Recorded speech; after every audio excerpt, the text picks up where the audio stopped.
بڑی قابل رحم حالت ہے، لیکن وہ اپنی حالت قابل رحم بھی نہیں سمجھتے۔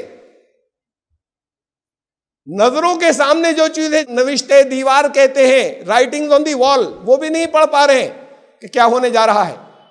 وہ جہاں سے ہوگا جو کچھ وہ اپنے منہ سے بعض جگہ بتا دیتے ہیں، میں یہاں کہہ دیتا ہوں، ایک کان سے سنتے ہیں دوسرے سے اڑا دیتے ہیں۔ گھڑی چل رہی ہے آگے، الٹی گنتی شروع ہو چکی،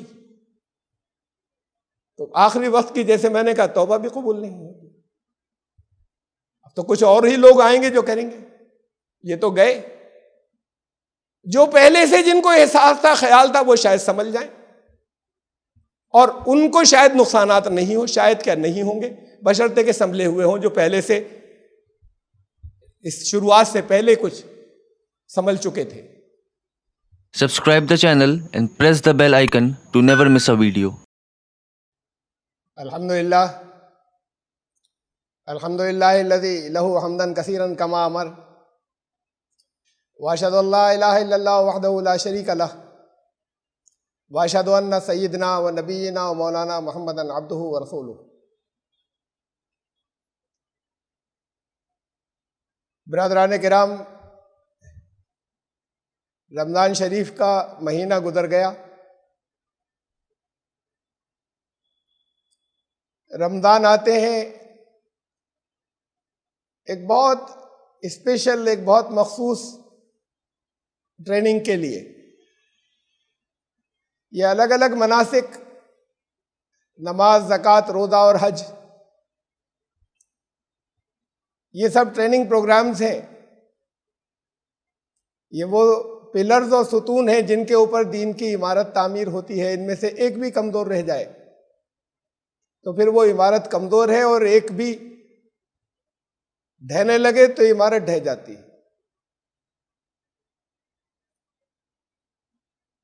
رمضان شریف گزرا، لوگوں کا رمضان میں ایسا ہے جیسے موڈ بدل جاتا ہے شروع ہوتے ہی۔ کچھ رغبت بڑھ جاتی ہے نماز کی طرف، کچھ قرآن شریف کی تلاوت کی طرف، اور بہرحال ایک اپنے اوپر کنٹرول کی مشق تو ہے۔ اور یہ 30 دن یہ پریکٹس جاری رہتی ہے۔ ایک نسخہ دیا اللہ نے، اللہ کو معلوم ہے کہ کتنے دن کا نسخہ ضروری تھا، وہ جس کا اثر 11 مہینے رہے گا۔ اگر 11 مہینے سے کم اس کے اثرات رہتے تو رمضان جلدی رکھے جاتے، اگر 11 مہینے سے آگے جاری رہتے تو کئی سال میں رکھا جاتا۔ تو الحکیم کو معلوم ہے، معلوم تھا کہ کتنے دنوں کے بعد یہ ایک بوسٹر ڈوز ہے جو ریپیٹ کی جائے گی، اور اثرات اس کے شروع میں بہت ہوں گے، ختم ہونے کے بعد، اور وہ ہلکے ہلکے کم ہوتے جائیں گے، اور جیسے ہی وہ ختم ہونے کے قریب ہوں گے، جیسے دوا ہوتی ہے کوئی بخار کی، 8 گھنٹے اگر اثر کرتی ہے تو 8 گھنٹے ٹھیک ٹھاک رہے، لیکن وہ جیسے ہی 7 گھنٹے پورے ہوتے ہیں، ہلکا ہلکا سا طبیعت کے اندر اضمحلال شروع ہوتا ہے، اور پھر 8 گھنٹے پورے ہو کے پھر چڑھ گیا بخار، پھر لینی۔ تو یہ اسے معلوم تھا، اور اس نے ایک ڈوز پرسکرائب کی۔ جو کچھ اس ڈوز کے اندر تھا، جو دوا دی جا رہی ہے، اس سے ریکوائرڈ ریزلٹس، مطلوبہ نتائج برآمد ہوں گے یا نہیں ہوں گے، صحت، شفا ہو جائے گی یا نہیں ہو جائے گی۔ یہ تو جو پیشنٹس ہیں وہ جانتے ہیں، اور جو لوگ پیشنٹس اور مریضوں کو دیکھتے ہیں وہ جانتے ہیں کہ شفا ہو رہی ہے کہ نہیں ہو رہی ہے۔ ایک لارج اسکیل پر، بڑے پیمانے پر دیکھنے میں تو یہ آتا ہے کہ جیسے کوئی بجلی کا بٹن تھا، وہ آن تھا اور پھر وہ آف ہو گیا، اگلے دن رمضان ختم ہو گئے۔ یہ اثر کیوں 11 مہینے نہیں چلا؟ اس کا مطلب یہ کہ نسخہ صحیح استعمال نہیں ہوا تھا، ورنہ چلے گا۔ رمضان کے ہم اگر مقصد کی بات کریں، یہ تو پریگمیٹک ٹیسٹ تھا، میں کچھ اور پریگمیٹک ٹیسٹ کی بات کروں گا۔ پریگمیٹک ٹیسٹ کہتے ہیں رزلٹس سے معلوم کیا جائے کہ جو کر رہے تھے وہ صحیح تھا یا نہیں تھا، نتیجہ نکلنا چاہیے۔ اور قرآن نے کوئی حکم ایسا نہیں دیا جس کے رزلٹس نہیں بتائے۔ اس سے کیا ہوگا؟ ہماری عادت اس کی ختم ہو گئی کہ ہم رزلٹ سے چیک کریں کہ جو کر رہے تھے وہ صحیح تھا یا نہیں تھا۔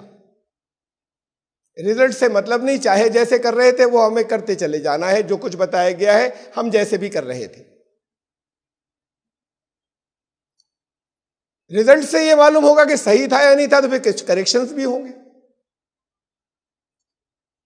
لیکن رزلٹ سے تو تب معلوم ہوگا جب لوگوں کے سامنے یہ خوب رکھ دیا جائے، بار بار انہیں ریمائنڈ کرایا جائے، یا لوگوں کو خود سے معلوم ہو کہ کیا نتیجہ کس چیز کا نکلنا تھا، کس عمل کا، یہیں اسی دنیا میں کیا رزلٹ ظاہر ہونا تھا۔ یہ رزلٹ کون بتاتا ہے؟ یہ نسخہ دینے والے نے بتایا، قرآن میں۔ اور قرآن کریم رمضان میں نازل ہوا، رمضان کے آخر کے حصے میں نازل ہوا، اور جن راتوں میں نازل ہوا وہ رمضان کی آخری رات بھی ہو سکتی ہے، اگلے دن عید۔ خود قرآن نے یہ کہا کہ یہ خوشی جو ہے عید کی، یہ اس قرآن کے نزول کی وجہ سے ہے۔ یا ایھا الناس قد جاءتکم موعظۃ من ربکم وشفاء لما فی الصدور وہدی ورحمۃ للمؤمنین۔ یا ایھا الناس، اے دنیا کے انسانوں، تمہارے پاس ایک بڑی بہترین ایک زندگی سنوارنے والی نصیحت آ گئی ہے۔ جو روگ ہیں دلوں کے اندر ان کی شفا ہے اس کے اندر۔ زندگی میں آگے کیسے چلیں اس کے لیے رہنمائی اور ہدایت ہے اور رحمت ہے ان کے لیے جو اس میں ایمان رکھتے ہوں کہ یہ نتیجہ نکلے گا۔ اور اس کے بعد فرمایا کہ اس سے اگلی آیت کے اندر قل بفضل اللہ وبرحمتہ، ان سے کہہ دو کہ یہ اللہ کے فضل کا نتیجہ ہے، اس کی رحمت سے ہوا ہی ہے۔ فبذالک فلیفرحوا، اور اس لیے تمہیں یہ چاہیے کہ خوشیاں مناؤ۔ پورے قرآن شریف میں یہ بات ایک ہی جگہ کہی گئی کہ خوشیاں مناؤ، خوشی ظاہر کرو، خوش رہنا چاہیے، یہ اچھی بات ہے۔ اور وہ کہی گئی نزول قرآن کی خوشی، قرآن نازل ہونے کے اگلے ہی دن عید کا دن خوشی مناؤ۔ لیکن قرآن کے نزول کا فائدہ کیا؟ ابھی بتایا تھا قرآن نے، ہدایت ہوگی، شفا ہوگی۔ ہدایت اس دنیا میں کام آئے گی، آخرت تک صحیح لے جائے گی، اس دنیا کے بعد تک۔ شفا بھی یہاں کام آئے گی، جو اندرونی طور پر، روحانی طور پر اسپریچولی سکون دے گی، خوف اور غم سے نجات دے گی۔ قرآن نے ایک دوسری جگہ کہا سورہ بنی اسرائیل میں، وَنُنَزِّلُ مِنَ الْقُرْآنِ مَا هُوَ شِفَاءٌ وَرَحْمَةٌ لِّلْمُؤْمِنِينَ وَلَا يَزِيدُ الظَّالِمِينَ إِلَّا خَسَارًا۔ اس قرآن سے دو طرح کے لوگوں کے لیے دو چیزیں ہوتی ہیں، دو رزلٹس نکلتے ہیں دو طرح کے گروپس کے لیے۔ جو اس کی ہدایات پر ایمان لاتے ہیں، اس کے اللہ کا قانون ہونے کو حق سمجھتے ہیں، حق سمجھیں گے تو پھر اسی کے مطابق چلیں گے، زبانی تھوڑی کہیں گے صرف۔ جو اس کی سچائی اور حقانیت پر اس بات کی یقین رکھتے ہیں کہ جو بتایا گیا ہے وہ ہم کریں گے تو فائدہ ہوگا، جس سے روکا گیا ہے وہ کریں گے تو نقصان ہوگا، جو اس پر پورا یقین رکھتے ہیں اسے ایمان کہتے ہیں۔ ان کے لیے تو شفا ہے جو ہم نے نازل فرمائی، ما ہوا شفاء و رحمت للمؤمنین، شفا اور رحمت ایمان لانے والوں کے لیے، یعنی ان لوگوں کے لیے جو یہ یقین رکھتے ہیں کہ اس کی ہدایات پر عمل کرنے سے فائدہ ہوگا، اس کی ہدایات کو اندیکھا کرنے سے نقصان ہوگا، ان لوگوں کے لیے شفا بھی ہے اور رحمت بھی ہے۔ یہی قرآن نقصان دہ وہ ایک دوسرے گروپ کے لیے. وَلَا يَزِيدُ الظَّالِمِينَ إِلَّا خَسَارًا، ظالموں کو خسارے کے سوا کچھ نہیں ملے گا. اس گھاٹا. اس سے کیوں گھاٹا؟ اس لیے کہ جو اصول اس نے بتائے انہی کی وجہ سے، انہی کے نتیجے میں تو گھاٹا ہونے جا رہا ہے. عمل نہیں کیا تھا تو ظالموں کو گھاٹے کے سوا، خسارے کے سوا کچھ نہیں ملے گا اس قرآن سے. دنیا میں سربلند کون ہے؟ گھاٹے میں کون ہے؟ خسارے میں کون لوگ ہیں؟ جو دنیا میں خسارے میں ہے، جو گھاٹے میں ہے، وہ ظالم ہے. یہ بہت سیدھی سی بات ہے. نزول قرآن کی خوشی تو منائیں، اور آج تو دنیا یہ بھی بھول گئی کہ یہ نزول قرآن کی خوشی ہے. اگر صبح سے شام تک نہیں کھاتے تھے نا، آج کھانے کو مل گیا، اس کی خوشی ہے. یہ ذہنوں میں نہیں ہے، یہ زبانوں پر بھی نہیں ہے، یہ تحریروں میں بھی نہیں ہے اور تقریروں میں بھی نہیں ہے کہ قرآن کے نازل ہونے کی خوشی قرآن کہہ رہا مناؤ. وہ لوگ جو یہ کہتے ہیں کہ ہم مانتے ہیں اسے، اس کی ہر بات حق ہے، ان کو سربلند ہونا چاہیے، ان کو سربلند ہونا چاہیے تھا. یہ وعدہ بھی قرآن ہی کا ہے کہ تم ہی اونچے ہوگے، تم ہی سربلند ہوگے اگر تم ایمان لانے والے ہو. بلندیاں تمہارے ہی لیے ہوں گی اگر ایمان لانے والے ہو. ہم تمہیں دنیا میں پاور دیں گے، اقتدار دیں گے، کنٹرول دیں گے. یہ ایمان لانے والوں سے قرآن نے کہا اللہ کا وعدہ ہے، بشرطے کہ وہ جس بات کو کہہ رہے ہیں ایمان، اس کے مطابق پھر مان بھی تو رہے ہو، عمل بھی کر رہے ہو.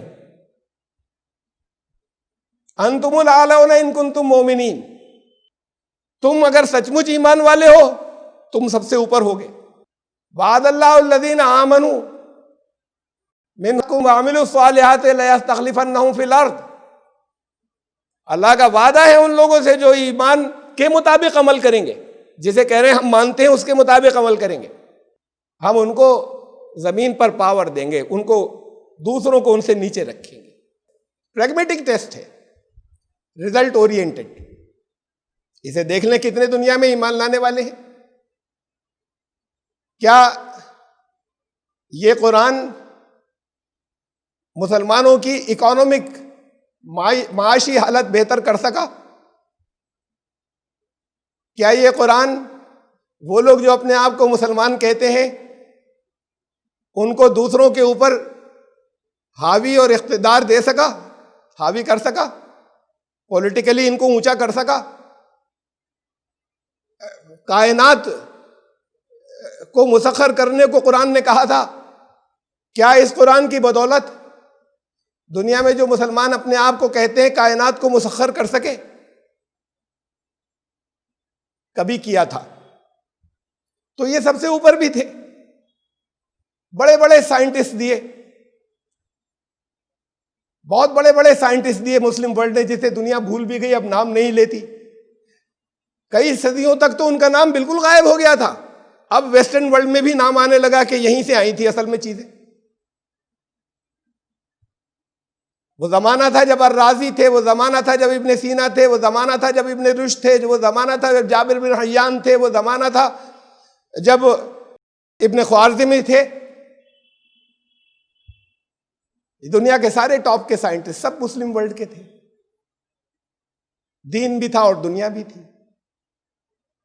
جب جب دنیا میں پیچھے ہوتے ہیں تو دین نہیں ہوتا. سن لیں خوب، یہ رکشہ والے، ٹھیلے والے، مزدور روزے نہیں رکھتے نا. بہت ریئر کوئی ہوگا جو ان میں روزہ رکھتا ہوگا. دین گیا، رکھ بھی نہیں سکتے. اتنی محنت مشقت کے ساتھ میں 47 ڈگری ٹیمپریچر، 47 سے 49 ڈگری ٹیمپریچر تک رکھ بھی نہیں سکتے. اگر وہ مزدوری نہیں کر رہے ہوتے، رکشہ نہیں چلا رہے ہوتے تو شاید رکھتے. دین گیا نا. یہ جب دنیا جاتی ہے تو دین بھی ہاتھ نہیں آتا، اور جب دین نہیں ہوتا صحیح زندگی کے اندر تو دنیا بھی نہیں ملتی۔ یہ دونوں باتیں ذہن میں رکھیں اور یاد رکھیں۔ اس دین کو ریوائیو کرنے کے لیے جب محمد رسول اللہ صلی اللہ علیہ وسلم کے اوپر پہلی وحی نازل ہوئی تو وہ شروع ہوئی تھی پڑھو، اس لفظ کے ساتھ میں۔ پہلی وحی میں کہا گیا تھا کہ خالی پڑھنا کافی نہیں ہے، نوٹس بنانا، لکھنا، قلم کا استعمال کرنا، تب پڑھائی علم میں تبدیل ہوگی، کنورٹ ہوگی۔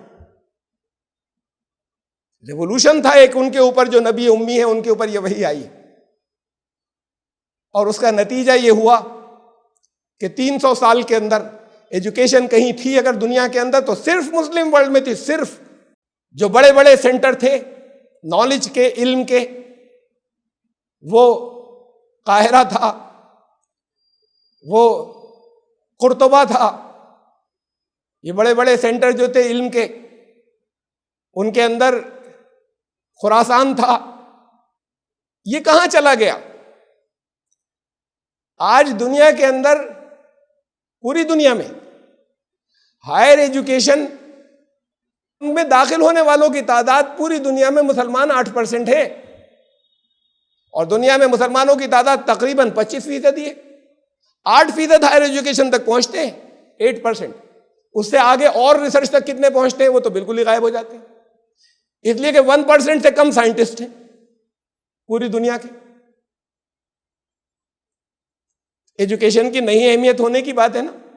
وہ دین جس نے ان لوگوں کو قوموں کا امام بنا دیا جو اونٹوں کو چراتے تھے، اور وہاں سے بڑے بڑے پوری دنیا کو یونیورس کی نالج، دنیا کی تعلیم جسے کہا جاتا ہے، وہ دینے والے نکلے تھے، ان کی نسلوں کی حالت یہ ہے۔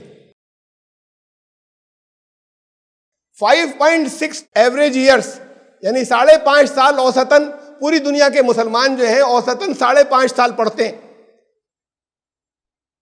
کل تعلیم۔ کوئی بالکل نہیں پڑھتا، کسی نے 20 سال پڑھا، تو وہ 20 سال والے اتنے کم ہیں، اور یہ بالکل نہیں والے اتنے زیادہ ہیں کہ اوسط جو ہے وہ 5.5 سال ہے دنیا کے اندر۔ اور یہی حالت پھر شکایتیں ہوتی ہیں، مسلمانوں کو جاب نہیں ملتے۔ جاب کہاں سے ملیں گے؟ ہائر ایجوکیشن سے نکلنے والے کتنے ہیں؟ مسلمانوں کا اوسط ہائر ایجوکیشن میں 4.4% ہے، 4%، 4.5%، 4.5% سے بھی نیچا۔ کہاں سے ملے گا جاب؟ تعصب کی شکایت، ڈسکریمنیشن کی شکایت تو اس کے بعد ہوتی جب نکل کر آ رہے تھے، اس کے بعد شکایت کرتے۔ انہوں نے قرآن سے کیا لیا؟ قرآن نے کیا ان کو اونچا اٹھایا ہے؟ قرآن نے ان کو نیچا گرایا۔ وَلَا يَزِيدُ الظَّالِمِينَ إِلَّا خَسَارًا، قرآن نے ان کو خسارہ دیا اور گھاٹا دیا، جو لوگ ظالم ہیں ان کو۔ اب پوری دنیا کے اندر بڑے موومنٹ چلے مسلمانوں کی ایجوکیشن بہتر ہو جائے، مسلمانوں کی معاشی حالت بہتر ہو جائے۔ قرآن نے بتایا تھا کیسے ہوگی۔ 8 سال میں کوئی غریب نہیں بچے گا۔ کیوں آج تک غریب ہیں؟ کون روک رہا ہے؟ کون نہیں ہونے دیتا؟ یہ تو نیچے والے نہیں ہیں، یہ اوپر کچھ لوگ ہیں جو غریبی باقی رکھے ہوئے مسلمانوں کے اوپر، جو غریبی ان کی باقی رکھے ہوئے ہیں اور ان کو غریبی سے نہیں نکلنے دیتے۔ اسلام نے تو وہ نظام رکھا تھا کہ یہ 8 سال میں کوئی بھی غریب نہیں بچے گا، اور غریبی ریکھا اتنی اوپر ڈیفائن کی تھی کہ دنیا کے اندر اتنی اونچی غریبی ریکھا، پاورٹی لائن کسی نے ڈیفائن نہیں کی جو اسلام نے اس سے اوپر ہوں گے 8 سال میں۔ کس نے روکا؟ کس نے ان کو ماڈرن ایجوکیشن کو جو دنیا میں مسلمانوں نے دی، کس نے روکا ادھر جانے سے؟ اور کیا حالتیں بنی جن جگہوں پر بچوں کو وہ کہتے ہیں کہ لاؤ لے کر آؤ، ان کی کیا حالتیں ہو گئیں؟ کیا ملتا ہے انہیں؟ آگے جا کر دین مل جاتا ہے۔ یہی بتایا جاتا ہے پہلے دین لے لو، دین یہاں ملے گا۔ وہ بالکل خود رو جیسے جنگلی جھاڑیاں اگتی ہیں، اتنی تعداد کے اندر مدارس کا جال پھیلا ہوا ہے۔ یہ نکلنے کے بعد ایک امت بنا پائے؟ یا ان لوگوں نے آپس میں جھگڑے کرنے کے بعد مسلمانوں کو تقسیم کیا؟ انہوں نے مسلمانوں میں قرآن کا فہم پیدا کیا، یا سب نے اپنے اپنے مسائل بنانے کے بعد اس پر اتنی شدت اختیار کی کہ نفرتیں اور جھگڑے اور کفر کے فتوے ہوئے ایک دوسرے پر؟ کیا دیا؟ ان اللہ لا یغیر ما بقوم حتی یغیروا ما بانفسہم، جن لوگوں کو اپنی حالت بدلنے کا خود خیال نہیں، اپنے اندر سے جن کے چینج نہیں آئے، ان کے آؤٹر ورلڈ میں چینج نہیں آئے گا، سوچنے کے انداز میں جن کے تبدیلی نہیں ہوگی کیسے سوچنے کے انداز میں تبدیلی؟ یہ تو صرف رہنما ایک تھا، قرآن، اس کی مشق کرائی جاتی ہے کہ کتنا گا کر پڑھ سکتے ہیں، کتنا خوش الہانی سے پڑھ سکتے ہیں، واہ واہ سبحان اللہ اس کے قرأت کے مقابلے ہوتے ہیں۔ اس کے معنوں سے دور رکھا جاتا ہے، روکا جاتا ہے کہ تمہارا کام نہیں ہے۔ جن کا کام ہے، قرآن نے ان میں کیا وحدت پیدا کی، یونٹی، ایکتا، جن کا یہ کام تھا کہ اچھا ہم لیڈ کریں گے، ان کی وجہ سے یہ لوگ اوپر اٹھ سکے، تو پھر وہ جو نیچے رہ گئے ان کو سوچنا چاہیے نا۔ اور پھر شاید سوچنے کا وقت بھی گزر گیا۔ اب جو جنریشن ہے وہ اگر اس ماڈرن ایجوکیشن میں گئی بھی، اور اس میں سے بڑے اچھے اچھے وہ جو ماڈرن ایجوکیشن میں جاتے ہیں، جنہوں نے شروع میں خود گھر والوں نے کچھ نہیں جانتے تھے دین کے بارے میں، اس میں بہت بڑی تعداد کے اندر یہ فکر پیدا ہو رہی ہے، میں پہلے تو پڑھنا سیکھ لوں قرآن کو، پھر معنی سیکھوں۔ بہت ذریعے ہیں آج کل، خود سے سیکھ رہے ہیں، لفظی معنی سیکھوں، غور کروں، مسائل پر غور کروں، کر رہے ہیں۔ وہ جو ماڈرن ایجوکیشن میں گئے تھے، جنہیں گھر سے کچھ نہیں دیا گیا تھا، یہ بڑے فائدے مند ہو سکتے تھے بشرطے کہ پہلے ہوتا کچھ۔ اب تو وقت بھی ختم ہو گیا، آخری وقت کی توبہ قبول نہیں ہوتی، آخری وقت آ رہا ہے۔ اب جو تھوڑے سے، اتنی ہی پرسنٹیج، وہ جو تھوڑے سے نکل کر آئیں گے جہاں پر کچھ ہوتے، وہاں وہ آخری عذاب کی حد آ جائے گی جہاں سب کو روک دیا جائے گا۔ جیسے یہ کووڈ-19 چل رہا ہے نا دنیا پر، جیسے عذاب، اب اس کے بیچ میں کوئی ناکام بزنس مین یہ سوچے کہ ہاں میں نے، اب تو سب بند پڑے، میں نے بڑی غلطیاں کی، میں اس کو ٹھیک کر لوں گا، اب آئندہ صحیح وقت دیا کروں گا، جن چیزوں میں لاپرواہی اب میں نہیں کروں گا۔ کب نہیں کرے گا؟ اب تو کر ہی نہیں سکتا، اب یہ تو آخری وقت ہو گیا، یہ لاک ڈاؤن ختم ہوگا، اب سب کچھ ٹھیک کرو، کسٹمر ہی نہیں ہوگا، کر لو ٹھیک۔ وہ جو اس سے پہلے بڑے تھے وہ بڑھ جائیں گے آگے، جب کسٹمر ہی نہیں ہوگا تو اب ٹھیک کیا کرو گے، پہلے کیوں نہیں کیا تھا؟ ایسے ہی ہے کہ جب وہ عذاب آ جائے گا جس کی خبر ہے، تو پھر یہ آخر وقت کے اندر اگر کچھ موومنٹ چل بھی جائے کہ اچھا بھائی اب ٹھیک ہو جائیں، ابھی تو چلا بھی نہیں، وہ بھی کام نہیں آنے کا۔ بڑی قابل رحم حالت ہے، لیکن وہ اپنی حالت قابل رحم بھی نہیں سمجھتے۔ نظروں کے سامنے جو چیزیں نوشتے دیوار کہتے ہیں، رائٹنگ آن دی وال، وہ بھی نہیں پڑھ پا رہے ہیں کہ کیا ہونے جا رہا ہے۔ وہ جہاں سے ہوگا جو کچھ، وہ اپنے منہ سے بعض جگہ بتا دیتے ہیں، میں یہاں کہہ دیتا ہوں، ایک کان سے سنتے ہیں دوسرے سے اڑا دیتے ہیں۔ گھڑی چل رہی ہے آگے، الٹی گنتی شروع ہو چکی، تو آخری وقت کی، جیسے میں نے کہا، توبہ بھی قبول نہیں ہوگی۔ اب تو کچھ اور ہی لوگ آئیں گے جو کریں گے، یہ تو گئے۔ جو پہلے سے جن کو احساس تھا، خیال تھا، وہ شاید سمجھ جائیں، اور ان کو شاید نقصانات نہیں ہوں، شاید کیا نہیں ہوں گے، بشرطے کے سنبھلے ہوئے ہوں، جو پہلے سے اس شروعات سے پہلے کچھ سنبھل چکے تھے۔ رمضان میں مجاہدین کی ٹیم نکلی پوری دنیا میں، ہندوستان میں تو بہت، یہ تھے مجاہد۔ ایک وہ اپنے آپ کو مجاہدین کہتے ہیں جو جانیں لیتے ہیں، یہ جانیں بچانے والے مجاہدین تھے۔ انہوں نے کچھ حق ادا کیا رمضان کا۔ شرط یہ ہے کہ رمضان گزرنے کے بعد ڈھیلے نہیں ہو جائیں، جب تک لوگوں کی مصیبتیں باقی ہیں اس وقت تک جہاد کرتے رہیں، جب تک انسان سسک رہے ہیں۔ رمضان میں لوگوں نے خوب اپنا مال خرچ کیا ضرورت مندوں کے لیے، وہ کام آئے گا بہت، لیکن شرط یہ ہے کہ تب تو زکاتیں دے رہے تھے، زکات کے بعد آگے کیا کرتے ہیں؟ آگے بھی جاری رہتا ہے نہیں رہتا ہے؟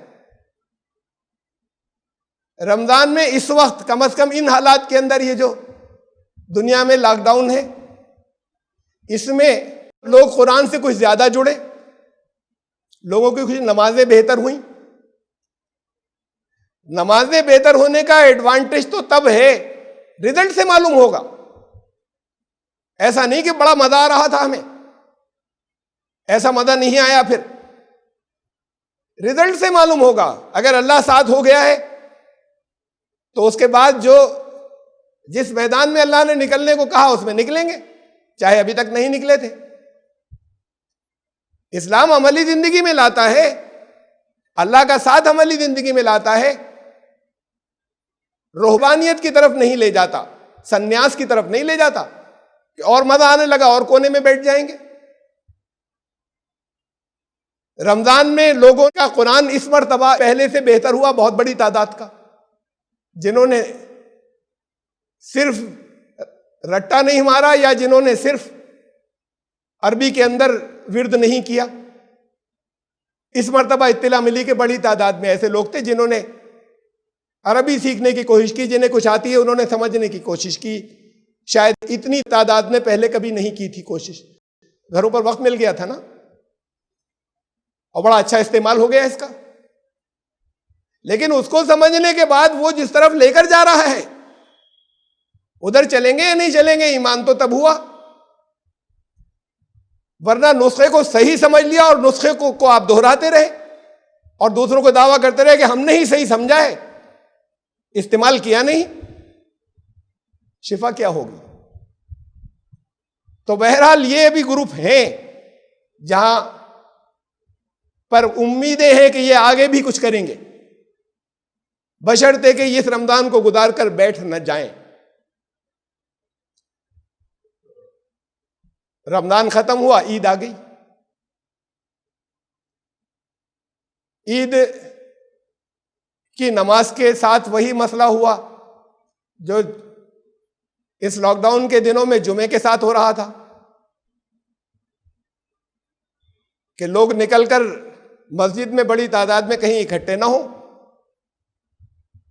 اصل میں تو عید کی نماز مسجدوں میں تھی ہی نہیں، ساری بستی کو ایک ساتھ ادا کرنی تھی۔ رسول اللہ صلی اللہ علیہ وسلم نے تو ایسا کیا نہیں کہ بہت سی جماعتیں الگ الگ بنا دی ہوں، سب کو لے کر وہ جاتے تھے، نکلتے تھے، لیکن ظاہر غیر معمولی حالات تھے، اس پر پابندی تھی، نہیں کر سکتے تھے، اپنے اختیار میں بات نہیں بچی۔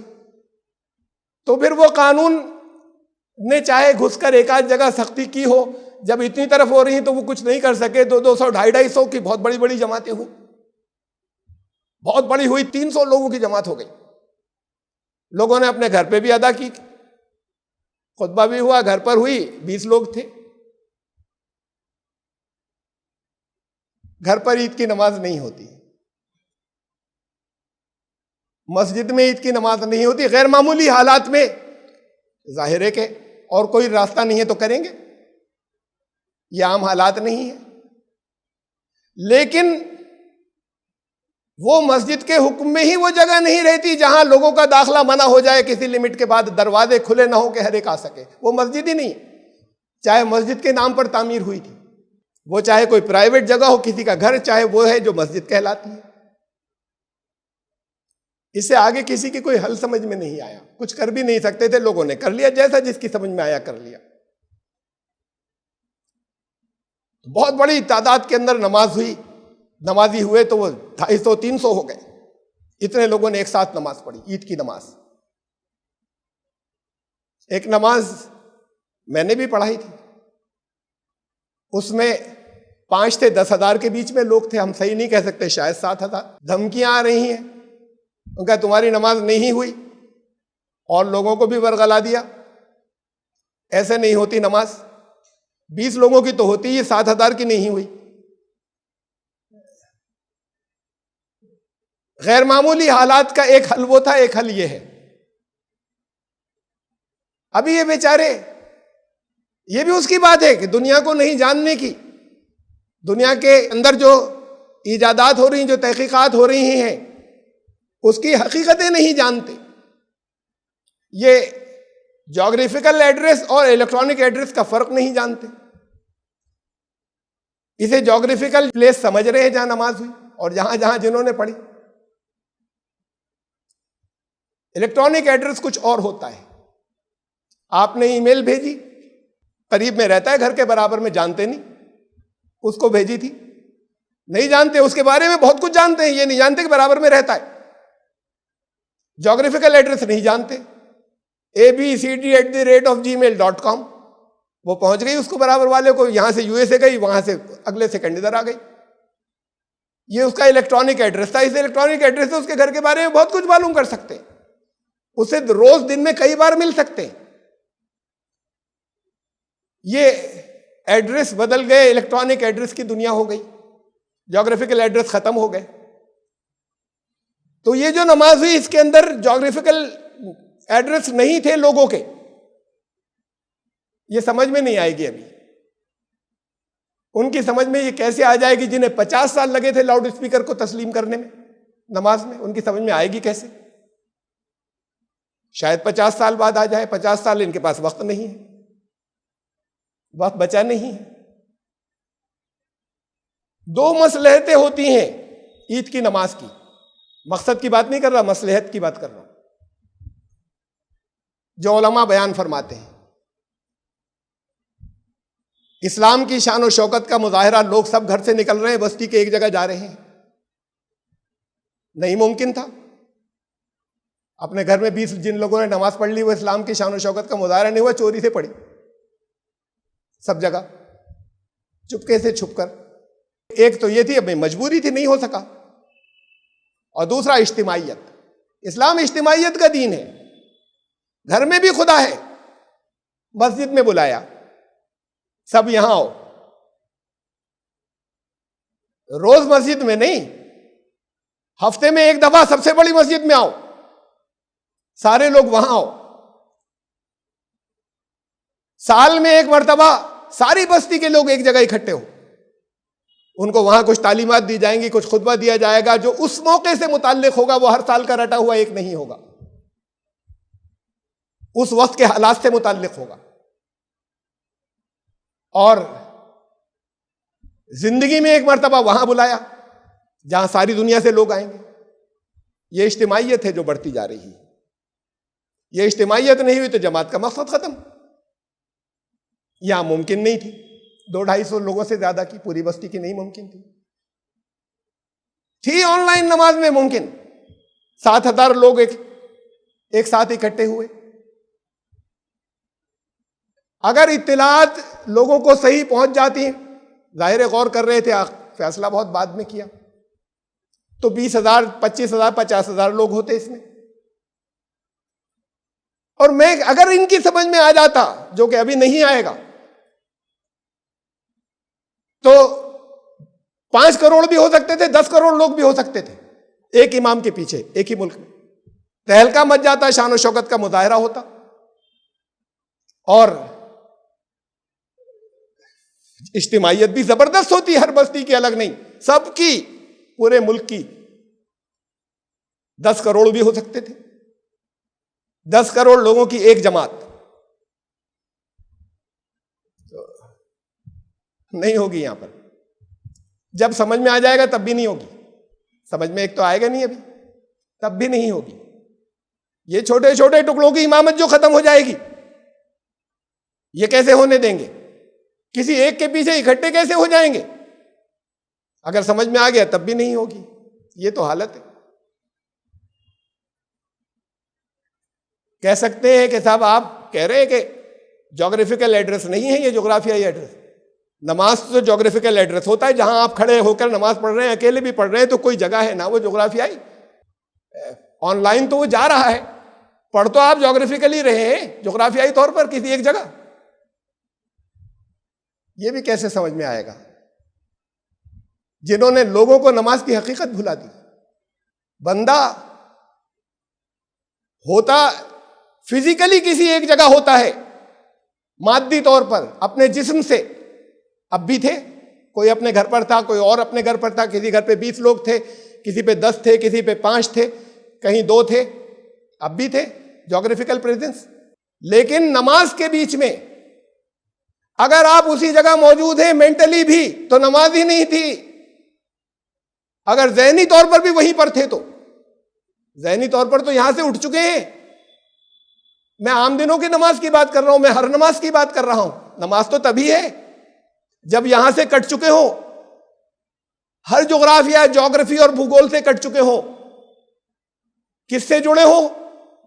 جس کا کوئی بھوگول نہیں، جس کی کوئی جغرافی نہیں، اس سے جڑ چکے ہوں.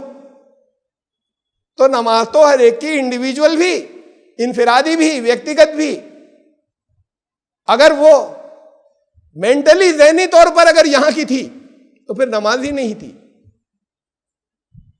اللہ کتنی قبول کرے گا یہ تو اللہ جانے، میں فیصلہ کرنے والا نہیں. لیکن بتایا تو یہی گیا تھا کہ سب سے کٹ کر اس سے جڑنا ہے، اس سے جس کی کوئی جغرافی نہیں، کوئی بھوگول نہیں ہے. تو اس میں آن لائن نماز میں فزیکل پریزنس لوگوں کی تھی الگ الگ، لیکن اگر ذہنی طور پر بھی وہاں پر ہو تب تو یہ ہو کہ بھئی کوئی کہاں ہے، کوئی کہاں ہے، کوئی کہاں ہے. ہیں کیوں ذہنی طور پر کہیں اور؟ ذہنی طور پر تو سب اس کے ساتھ میں جڑے ہوئے ہیں اور سب کے اوپر رحمت کی بارش ہو رہی ہے. ہزاروں نہیں، یہ کروڑوں پر ایک ساتھ ہو سکتی ہے. بہرحال رزلٹ سے تو دیکھتے نہیں، نتیجے سے دیکھنے کا پیمانہ ہی ختم ہو گیا کہ رزلٹ نکل رہا ہے تو یا نہیں نکل رہا، تو جو کچھ ہم کر رہے تھے وہ صحیح کر رہے تھے یا نہیں، اس کا پیمانہ رزلٹ نہیں ہے. یہاں بھی دنیا میں بھی یوم الدین آتے ہیں، فیصلے کے دن، قیامتیں آتی ہیں. قیامت کے دن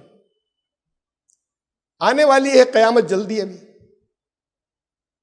شاید 5-6 عیدیں رہ گئی ہیں، درمیان میں 5 عیدیں زیادہ سے زیادہ.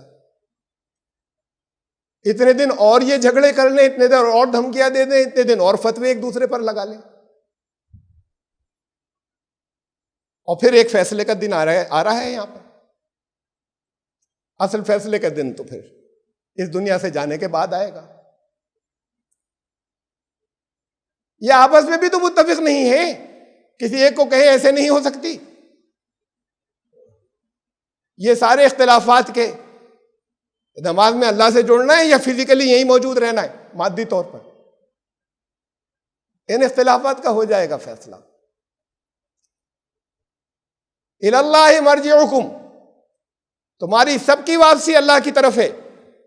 فینبئکم بما کنتم فیہ تختلفون، پھر وہ تمہیں اطلاع دے دے گا، بتا دے گا جن باتوں میں تم اختلاف کر رہے تھے اس کی حقیقت کیا تھی، صحیح کیا تھا، غلط کیا. کیا فائدہ اس دن جب اطلاع ملے گی؟ اختلاف یہاں تھے، حل یہاں ہونے چاہیے تھے. ہم سے کہہ دیا گیا وہاں آ جاؤ گے تو بتا دیں گے کس نے غلط کیا تھا، کس نے صحیح کیا تھا. وہ تو بتایا جائے گا، اس سے پہلے یہاں بتایا جائے گا، تب وہاں پر جو کچھ ہوگا وہ جانتے بوجھتے ہوگا.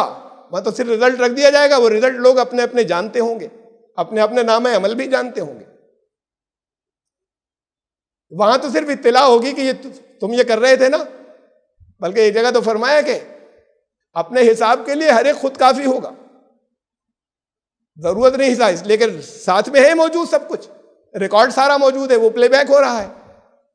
یہاں جو قیامت آنے والی ہے، یہاں جو یوم الدین آنے والا ہے، یہاں جو فیصلے کا دن آنے والا ہے، اس دن طے ہو جائے گا کہ کون غلط کر رہا تھا، کون صحیح کر رہا تھا، کون سربلندی کی باتیں کر رہا تھا، کس نے کٹوا دیا سب کو، کس نے برباد کر دیا، کون لے کر جا رہا تھا. یہ فیصلے تو یہی ہو جائیں گے ابھی تھوڑے دنوں بعد. وہاں کا فیصلہ تو ہر آدمی اپنا خود کر لے گا، اس قانون کے مطابق جو ایک مالک کا بنایا ہوا ہے، اسی کے قانون کے مطابق یہ فیصلے یہاں ہوں گے. اللہ سے دعا ہے کہ کم از کم وہ لوگ جنہوں نے اس رمضان میں وہ کچھ کوششیں کی جس کا میں نے ابھی تذکرہ کیا، وہ اس کو آگے جاری رکھ سکیں. جو کچھ انہوں نے کیا اس کا جو نیکسٹ سٹیپ لازمی ہے اس نیکسٹ اسٹیپ کے اوپر پروگرس کر سکیں. ورنہ چاہے آپ جتنے تیز چلے ہوں، ایک جگہ سے ایک شہر سے دوسرے شہر جانے میں بہت تیز چلے، سب سے آگے چلے اور ہاف وے رک گئے، اس کے آگے چلے ہی نہیں، منزل پر نہیں پہنچے نا. یہ پروگرس جاری رہے. میں اللہ سے دعا کرتا ہوں کہ وہ جنہوں نے رمضان کی حقیقت کو سمجھا، جنہوں نے عید کی حقیقت کو سمجھا، ان کی پروگرس جاری رہے، وہ راستے میں رک نہ جائیں اور وہ سب اپنی منزل پر پہنچیں. بارک اللہ لنا وکم فی القرآن العظیم انہ تعالی جواد کریم ملک البر.